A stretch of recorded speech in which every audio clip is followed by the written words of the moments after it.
There are stories that connect us to ourselves and to each other. These stories reveal who we are and show us the many vivid colors of our truth. Welcome to Soul Wanderings, where we raise spiritual awareness and foster connections through these shared stories and personal experiences. Now, exclusively on KGRA Digital Broadcasting, your hosts, AJ and Natalie. Hello. Hello. Hi, Natalie. Hi, AJ. Hello, Wanderers. We are your hosts of Soul Wanderings, and we are so happy to be here.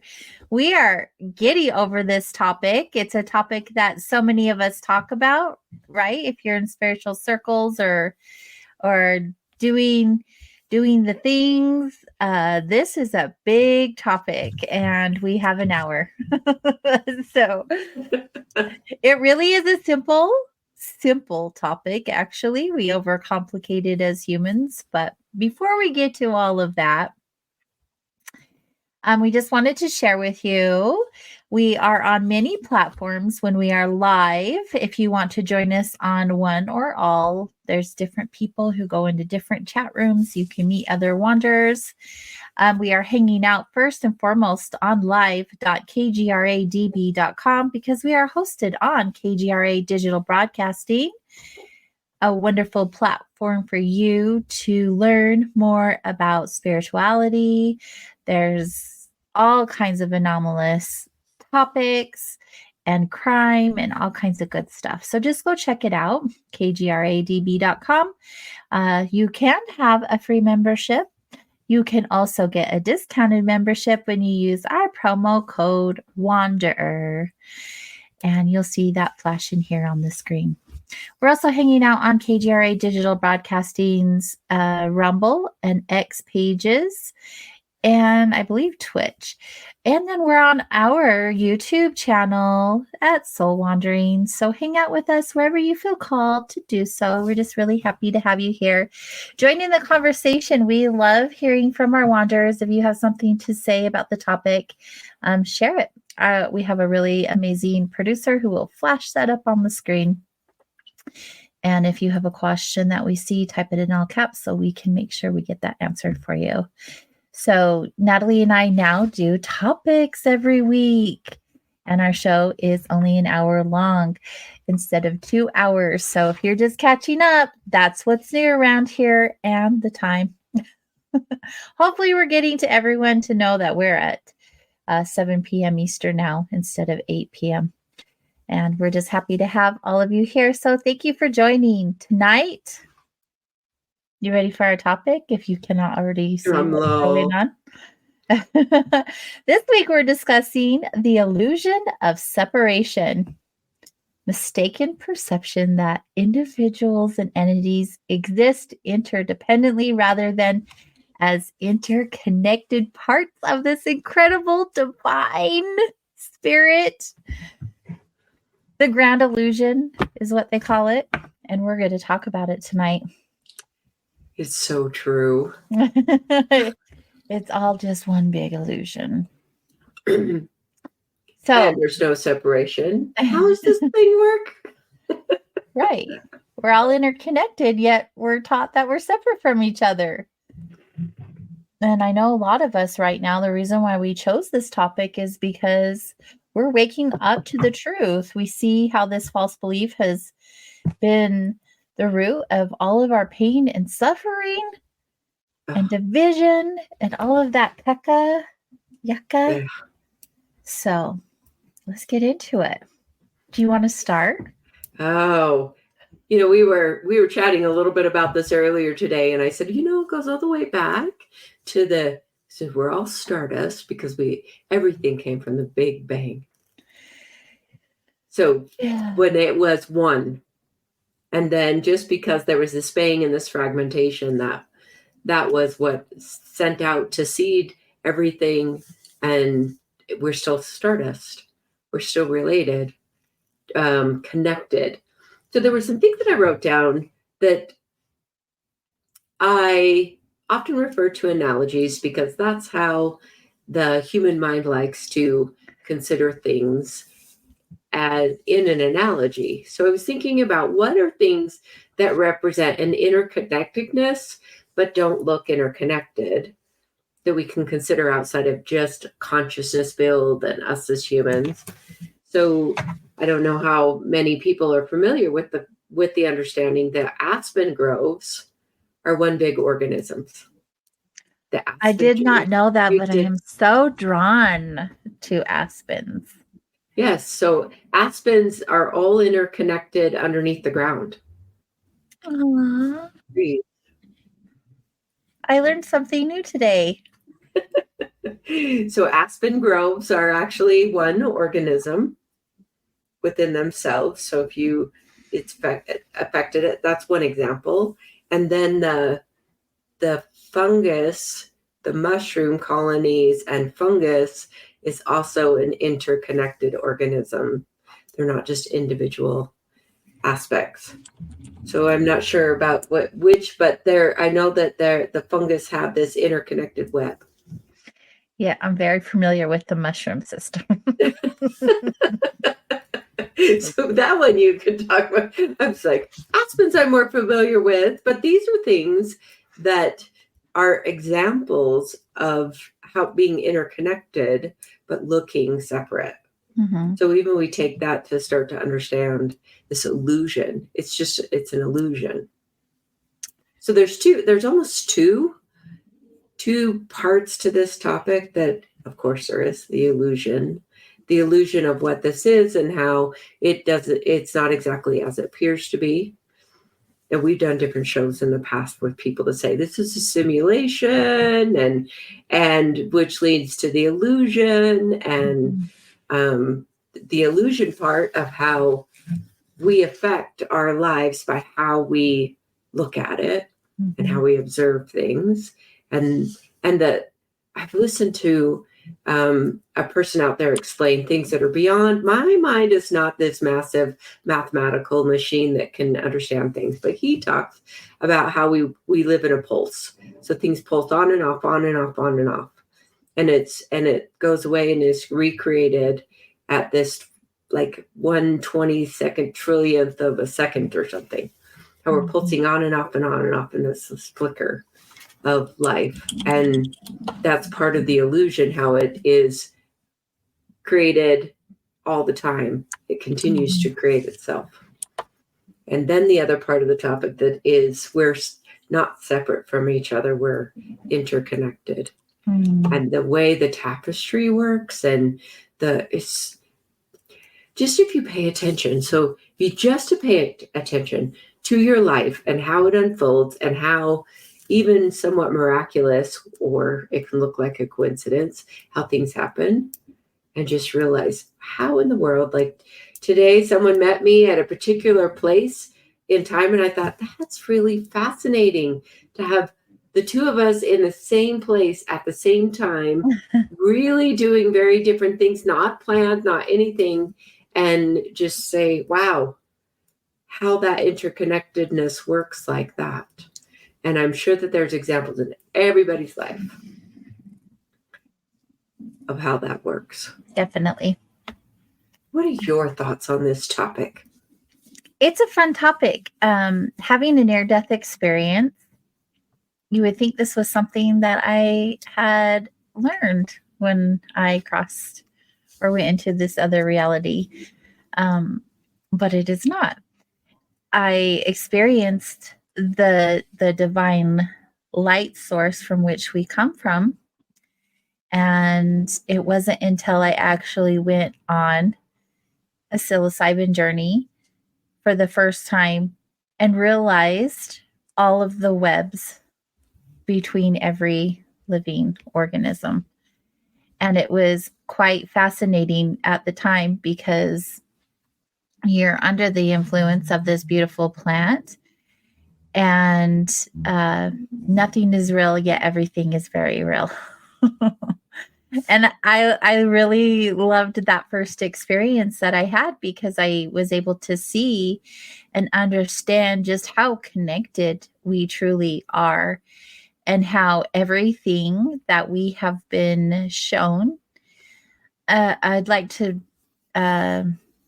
refrain from saying a big lie, but for lack of a better word in the moment, I'm just going to call it what it is. We get fed different things from different places, different sources, and we don't understand that everything is within us and we are all fragments of each other. And when I was opened up to the concept of that, it literally changed my life. I think it's so interesting to look at situations and even myself differently now that I understand the depth of the illusion. And you always have to bring up the matrix when you talk about the illusion of separation. Do not try to bend the spoon, right? It's impossible. It's all about realizing the truth that there is no spoon, and it's not the spoon that is bending, it's you. And how can you talk about this topic and not bring up The Matrix? It's such a great movie to explain all of this separation illusion. And I just really enjoy The Matrix because of that, because when I first watched it, I was like, that makes no sense to me. But after, being more awake, I would say, it all is like, oh my gosh, that's so neat. And one of our favorite teachers, Ram Dass, he talks about the illusion of separation. And I really like the way that he explains it, because he says being in the world, but not of the world. I'm sure you've heard that lecture that he gives, where he explains the world's a series of experiences that are given to us in order to awaken us out of the illusion of our own separateness. Right. That you're in this body and part of your incarnation. So you get to honor that, right? You get to honor who you are as the mind and the body, but you are not the mind and you are not the body. And he also talks about, like, we live in the same universe, but not really, because you're in your universe and I'm in my universe, and we're coexisting because we're connected. Yes. And I just think it's so beautiful the way that he presented it. And when I think of the illusion of separation, I love to hear what Ram Dass says, what Alan Watts says. And it is a really beautiful reminder on the daily, when I start taking things so seriously, that nothing is real. No. Nothing is real. And it's just like the other day I was explaining to you, I think today, I had a little fall on my walk. I go walk in a park that's next to my home, and I literally had to lay there for an hour. Yay. But I wasn't like crying and like poor pity me. I actually was laughing, like, this is really funny that I'm in so much physical pain. Yet I'm laughing because I'm like, of course I fell. Of course I fell. What is the universe teaching me in this moment? Maybe it wasn't a fall. Maybe it was just the earth pulled you to her, into her sweet embrace. Yeah. And she just pulls you in and has you lay there, and if you'll struggle away from her, if you'll just be. Yeah.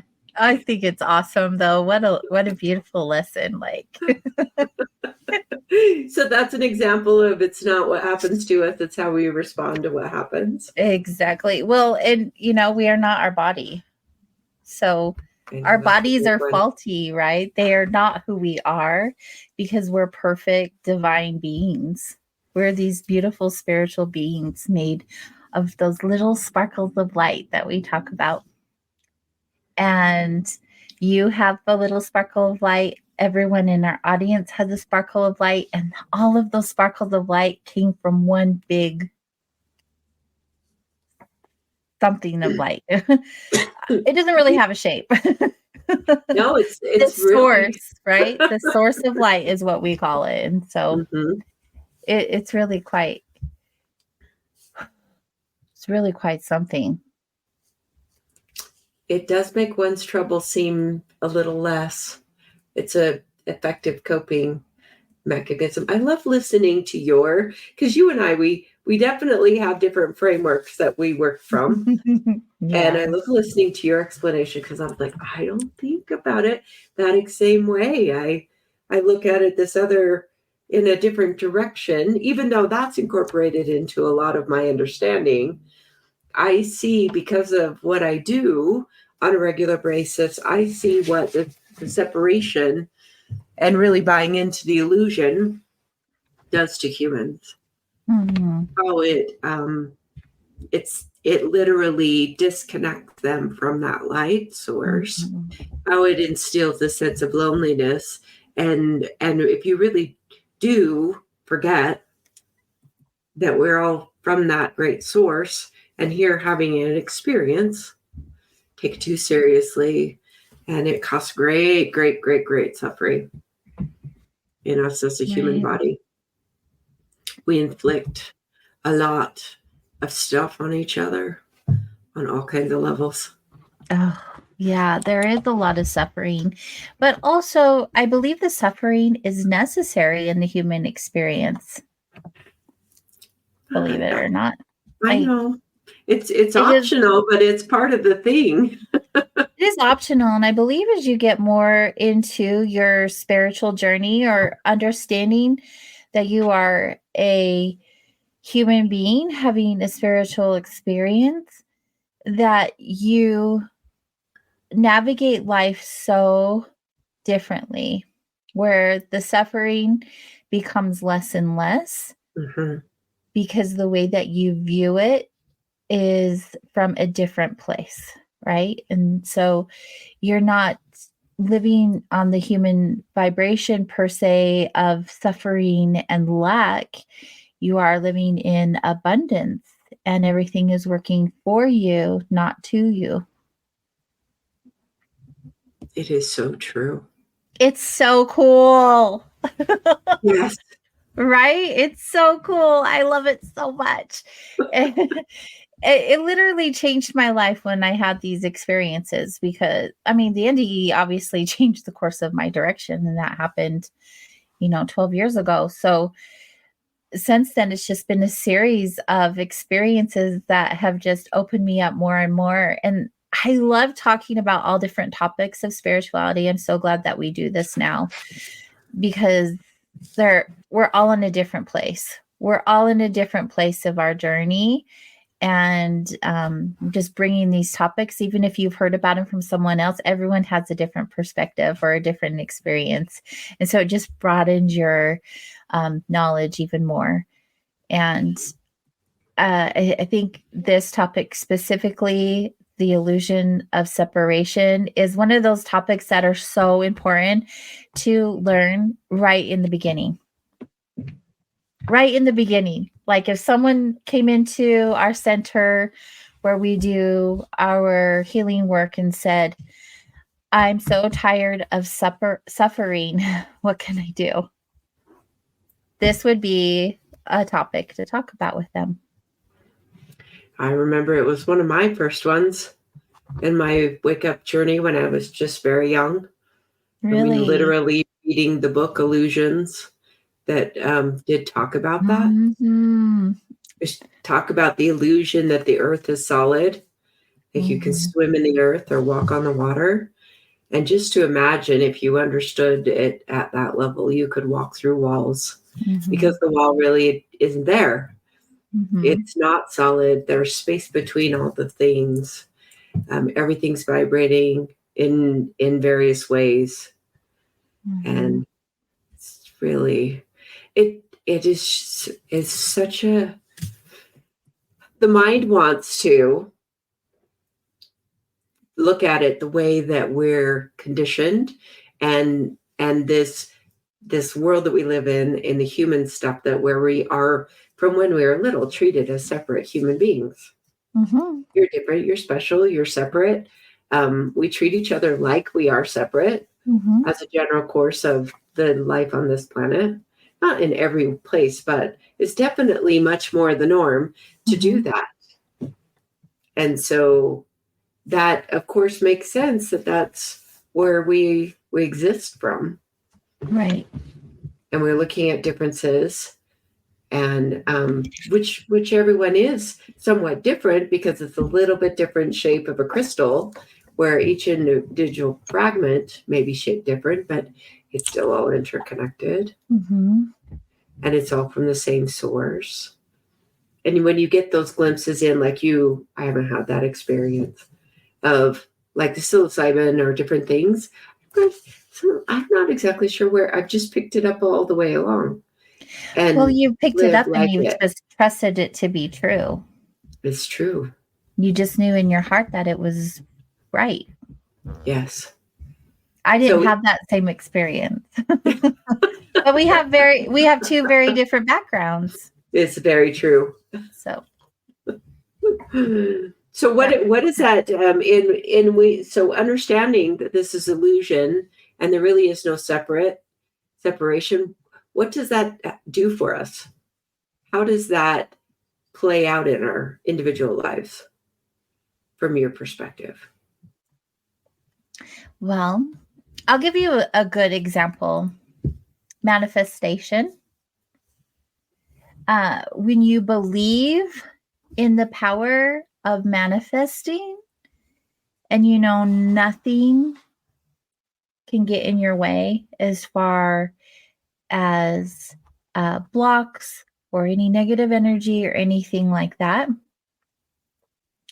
you just know that if you believe that you are worthy enough to receive A, B, or C, that it will come to you because of this. Let me digress a little bit. Let me give a good example. Meditation this morning. I don't go into my meditation with the topic. I just allow things to come through me as they present themselves, right? So I had this I've been having some really big, deep thoughts about certain experiences and people in my life. And you know, they say when you see something in someone else, it usually says something about you. So I really check in with me and what does that mean for me? One, there's a part of interconnectedness right there. The second thing is love them anyway, right? No, whatever they are going through and whatever they are experiencing, whether it triggers you or not, you love them anyway. So in this meditation, I got really strongly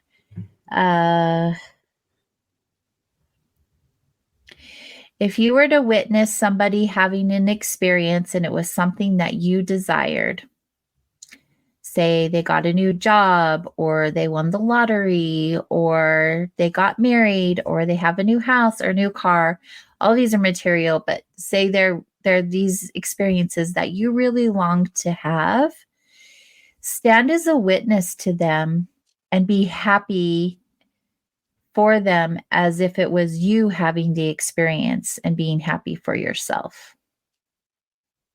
Does that make sense? Oh, it completely makes sense to me, yes. So stand as if you were in their shoes, I guess you could say. That would be a really good way to say it.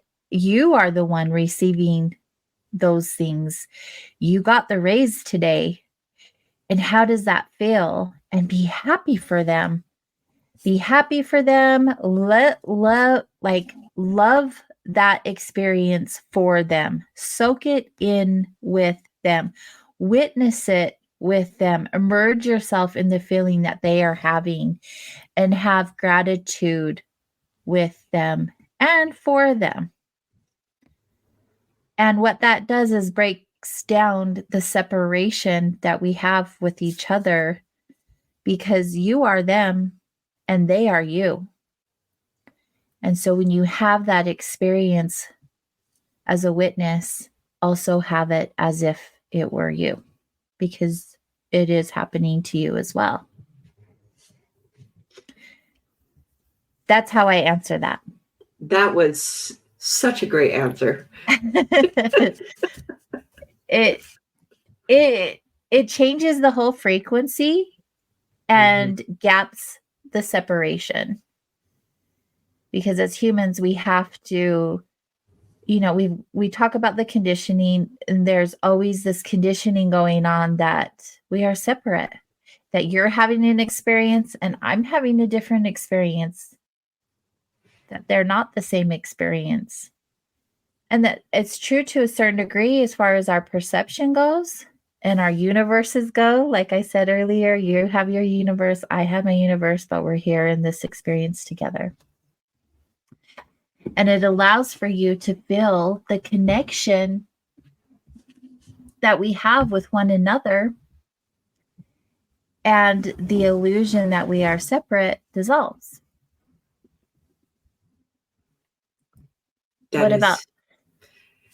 So I'm listening. So what I've been just seeing is like, okay, so I'm going to go to the practical side to explain the complex. Of course I am, right?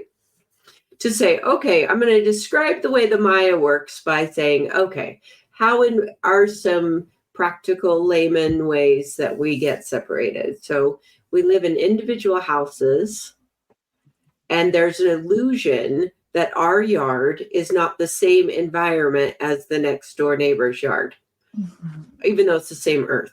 We're stuck. So we go from our individual house, and then we go to our yard, and then we expand from there and say it's a few neighbors' yards, and then those become neighborhoods. And then so as we go and we're expanding, we're seeing that this house is part of a neighborhood, which is then part of a city, which is then part of a county, which is then part of a state, which is then part of a country, which is part of a continent, which is part of the globe. And then the globe is part of a solar system, which is part of one section of the galaxy, and then it's the bigger galaxy. And if one galaxy is part of many, many galaxies, and it's this grand cosmic universe. And it takes our little teeny tiny little problem and puts us as this infinitesimal speck in a cosmos that is one thing. That's the one thing.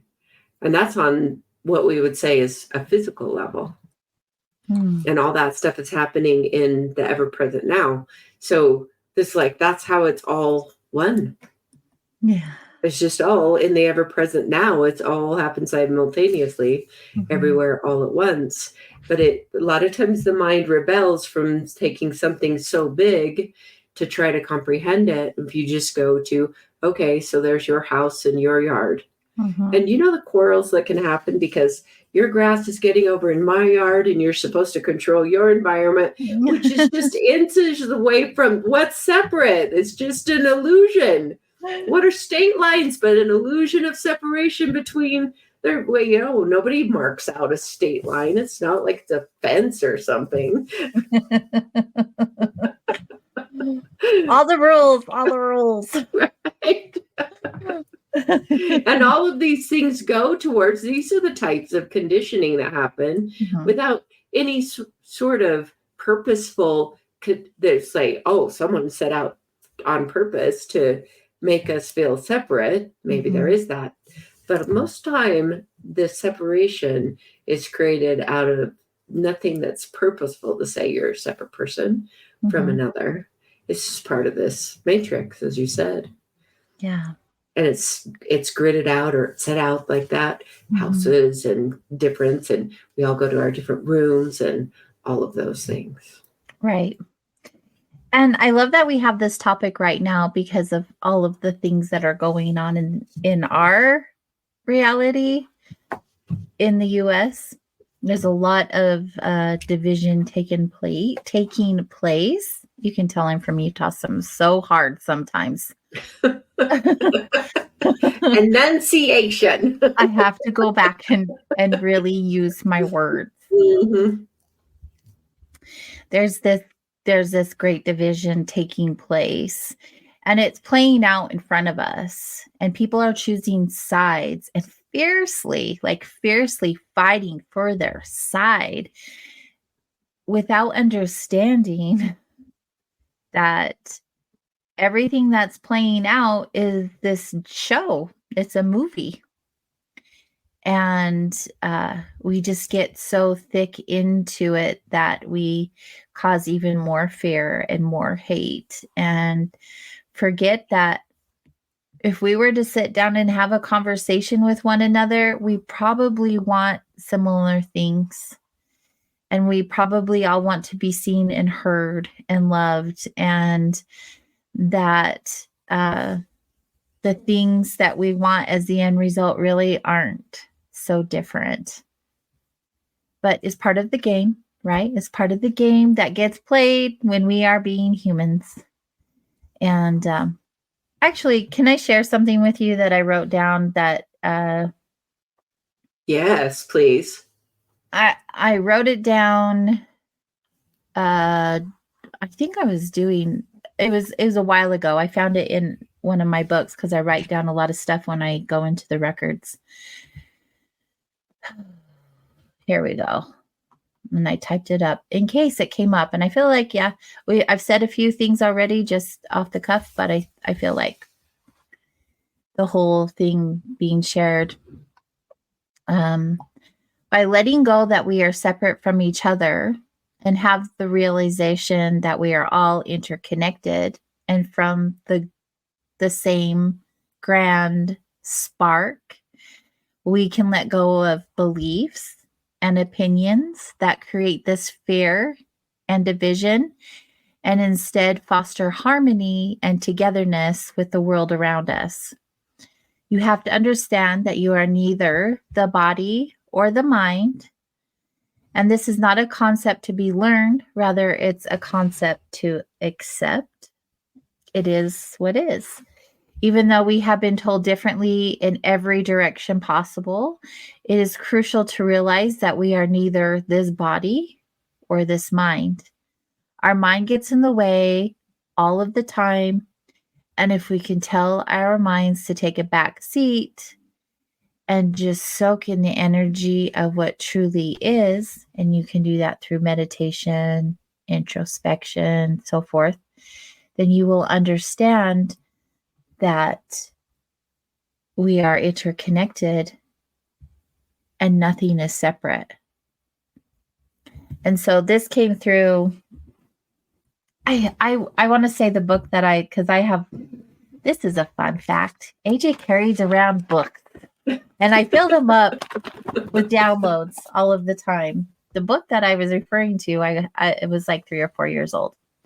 And I'm like, I know I wrote something about this a while ago.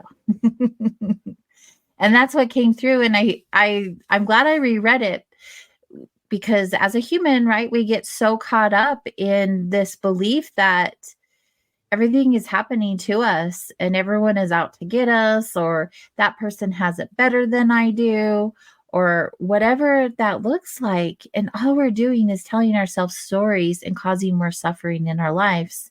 We can just let that go and really soak in the fact that nothing isn't, or let me rephrase, everything is happening for our best and highest good. And that you are me and I am you. There's so much magic that can occur in those spaces. That is definitely true. The other thing to consider is in the realm, in this realm that there is contrast, but it is part of the same. So there is no front without a back. There's no inside without an outside. There's no a stem without a root. These are the same thing, two sides of the coin. It's the coin, and it also is the two sides. Yes. So there's part is the, our head and our feet. To consider it that way, to say, okay, this is different parts of a whole. And we can look at these. There's these methodologies and the things that we learned intellectually to apply and analyze. I heard this one time, and this was in an Alan Watts lecture. He said, there's no way to understand the frog by cutting it apart. You don't understand the frog by dissecting it. Then why do we do it? Well, it's part of the science that. So we do have an established scientific way of looking at things that does not include consciousness. It's grit. It said that all of life is just pieces and parts put together. There isn't a soul. There isn't a consciousness to life. So in our scientific realm, that's not everything in the science realm, but there is a lot of scientific establishment that was established on this idea that it's all grit, not consciousness. So they don't factor consciousness in. And in fact, they usually throw consciousness out because it's the phenomena, and those are the things they generally throw out. And they don't really factor consciousness in to being alive. So the part of it is for that reason, to say, well, it's just pieces and parts, and it's atoms, and you stack atoms with atoms and atoms, and you become molecules, and you just get bigger, bigger, bigger grit that's shaped into something, and that's life. And that's life. And we come from that other perspective that said, well, there's this breath, essence, spirit, energy, frequency that's found in all aspects of everywhere, including what appears to be space between us or space between planets. That really is no space at all. It's all full with a different matter that we don't even comprehend yet. That perhaps somewhere on this planet it was comprehended prior to now, but we don't always comprehend it now. I was just listening to someone before the show. I was listening to a podcast, and he was going over the eons and eons and eons of humans that have inhabited this planet for very much longer than a lot of modern held archaeological concepts. And there's a fierce debate, and sometimes the whole cancelization of someone that brings new evidence to say, hey, by the way, it's been 130,000 years that we found something that's that far back. And they're like, no, it can only be like 10, maybe 13,000. And the fighting that goes on, and who publishes the information. And these days, it's so hard to keep information from getting disseminated out there. Thank goodness. Thank goodness. Thank goodness. More information, the better. Let's just have it all under question. They say question everything, right? Yes. Why not? Rise to question, rise to question, rise to question. How else are you to learn and form any kind of thought about anything? Or inspiration or downloads or things that open up and say there's something more. I told like these practical ways. I remember telling someone that was in one of my groups, I said, why don't you pretend for a minute not to be the most important or the smartest person in the room? If we pretend for a moment not to know everything, then those are cracks and openings for expansion. Right. As you were saying that, I was thinking of the possibilities of all that you could learn if you just were present in the moment and listening and being in the experience. All of it. All of it. How is this for me? This can't be for me. Oh, the stories we tell. It's true. And our minds are so powerful, right? They're just a tool, and they are so powerful, and they really can dictate the outcome of any experience for us. And they have their purpose for sure. And we are humans, and we definitely need our minds in this human experience. But a lot of times, I wish that we could control our minds even more or believe that we can, because they get in the way, right? They create experiences for us that are just more challenging, I would Right. say. That is when I like to bring in that understanding that is within the framework of human design, to say the mind is not an authority. It can be useful as an outer authority for someone else, but it is never an inner authority for any one of us. When we truly come to understand the way that these bodies and our consciousness operate, then the mind is it's an analytical machine. It's like a computer. It measures this and that. It's great at debate. It's really good at forming ideas. But when it comes to the actual doing, it's not a motor. So the mind can't do anything other than run like a computer. It's not the hardware, the software. If you want to liken it to a computer system, the mind is like the software. It's not the hardware. It doesn't do any of the doing. It just sits there and thinks and comprehends and analyzes and measures. So when it comes to the actual implementation of life, it comes from the body. It comes from the energy that invigorates this body form of ours. And goes about doing the life. Right. I wasn't laughing at what you were saying. I'm laughing because the mind. No, seriously, it has been playing tricks on me lately. And I just, sometimes you just want to tell it to shush up. I go, yeah. That's a very good way. Just like, shush mind. Just stop. Stop thinking. Just stop. I have this conversation often with my mind, like, your opinion does not matter today. I'm serious. I had a conversation with my mind this morning saying the exact same thing. I like that you are doing that, because I've done that with my mind too. Like, just shush it. You have no place here. What you are saying is not real. You are making the situation worse. Take a hike. I really literally out loud say these things to myself, to my mind.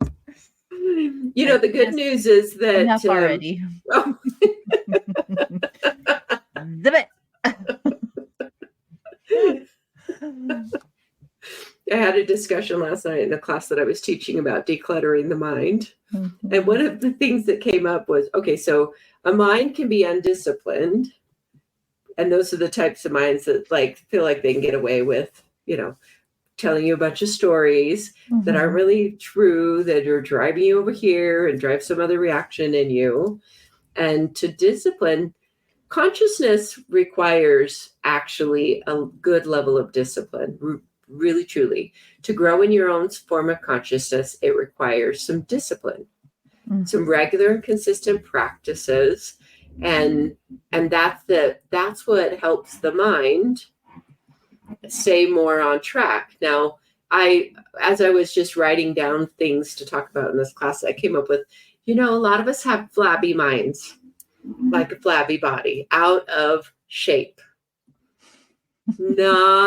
So the consciousness weightlifting, or the mental weightlifting, where we just bring the mind back to, let's say, for instance, in a meditation, to a breath, or mindfulness living, which is to pay attention if you're doing the dishes, to simply doing the dishes. These are ways of toning up your mental fitness, your mental finesse. And the mind does actually respond over time. Mm-hmm. And if you've been in the habit of just letting the mind go free for all and running over here and running there in these various ways, then it's going to require a bit of, mental weightlifting, Mm-hmm. mental push-ups. Get down there. Give me 20. Yeah, you're not wrong. You're not wrong. And it's been like that, right. It's not just me. We all have experiences with the thoughts that go on in our heads. Right. And just like a friendly reminder to the self, like, you are not your thoughts. No. What you think is not real. No. So many On of your us mind. yeah. Yeah, and thank goodness, because the things that I have thought, whew, we won't even repeat them. No, we are a high vibe talk radio show. We are not going to bring the vibe down. No. I just have to say, I love the conversation that's going on our YouTube now with our wanderers. Thank you. I love that you guys are communicating with each other and putting in your thoughts, feelings, and opinions. That's so good. We love the conversations. Keep them going. Right. Illusion of separation. Illusion. Right. Just the words, the frequency of the words. I remember when I first started talking about the illusion of separation several years ago. Not first, but it was several years ago, I should say. It was a long time ago. And I haven't been on my spiritual journey very long, only 12 years. So somewhere in the middle, I got told I was a whack job. What? Yeah, I remember having this conversation with a small group of people, and they were like, "You're a whack job." And I thought, that's interesting that I have a belief that is different from yours. So that makes me a whack job. But also, I put myself in their shoes, and probably 10 years prior to that conversation, I would have been looking at me having that conversation with a bunch of people who didn't understand, right, at that time, and thinking the same thing, like, I want what you're on. But now, being on the flip side of that, it's a beautiful awareness to have.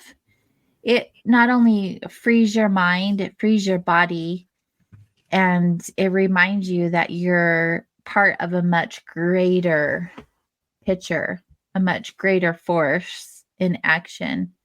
And you have a much bigger purpose than you could have ever imagined. And I like to stay on that side of it now because it feels better. And my universe, my reality is lighter and more free. And the term, we used etymology, right? Delulu.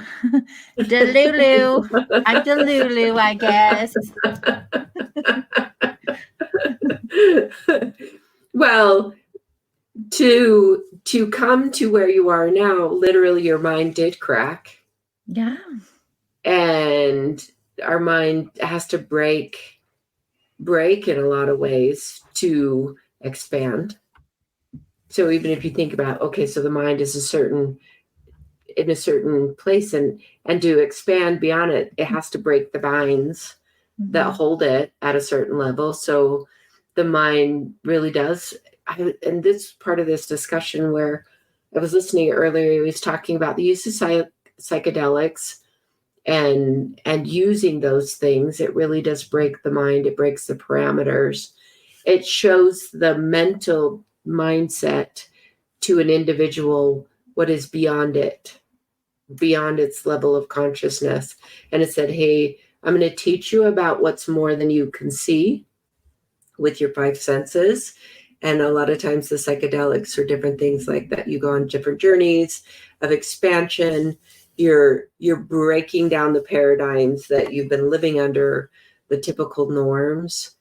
And that's scary because it pushes you beyond the comfort zone, out into way uncomfortable, which is into the expansion, because you may lose the framework, which will happen. The fine print of spiritual growth is that everything will change, and nothing will change, but everything will change. Yeah. And you'll walk around and you'll be sensitive to things that you didn't ever see or feel before. And that can be so scary to people that they'll restrict. And that is they talk about the ego and the higher self, that the ego wants to say, nope, nope, nope, nope, nope. I just want to stay in my safe little place.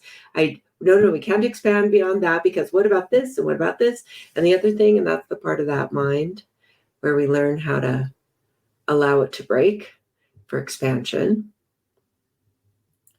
And it's about risking, I guess, in a way. We risk what we currently have and risk our comfort zone to reach for something more.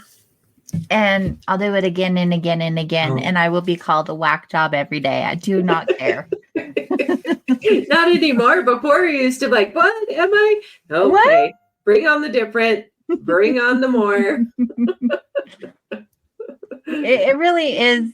It's such a journey, right? Being a human is so exciting. I remember the day where I was like, being a human sucks. I don't want to do it anymore. And I feel that. I still feel that. But when I really soak into like the experience, I'm like, oh my gosh, this is so cool. I can understand why I chose this mission. The expansion I am receiving on this mission is so totally rad. It's infinite. And we can't have these experiences anywhere else. It's only when you're a human having this experience, or experiences, if you choose to do it on repeat, that you have this expansion and this growth. That's why they call it school. That's why we are here. But along that journey, just don't forget who you are, and don't forget that you are one speck of a bigger picture that is all one picture, all one painting. We're all little specks in this picture. And that is so awesome.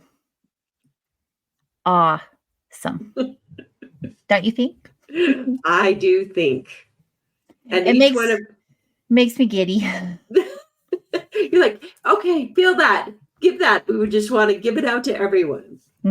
Yes. And all our little specks of light are added to the bigger flow of light. And we lend, just by our mere living out our human life in our individual zones where we are living this out, adds to the consciousness expansion. Right. Consciousness is, the bigger consciousness is like, wow, that's cool. And this other thing, and this other perspective, and all of that. And it just goes into bigger consciousness. And you really can't mess it up. Yeah. Thank you for the reminder. You just can't. And if it were to this kind of show, I'd probably say it a little stronger than that, but you can't mess it up. No. You're here to do the you. Nope, it's you so can't. Good. I wish we had more time, because I'm really getting pumped talking about this. And yet an hour goes by just like that. We said 2 hours is so long. Let's go to an hour. What were we thinking? Anyways, it is what it is, and we are here, and we're very grateful for the hour that you have spent with us. And look at all the participation. You guys, thank you. Really. Your support means everything to us. If we can assist you in a topic of your choice, please email us at connect@soulwanderings.com. And if you want to know more about myself or Natalie, visit soulwanderings.com or kgradb.com. And we'll see you guys all next week. Until then, don't forget, you are me and I am you. Have a great week, everyone. The beautiful thing. Good night. So good.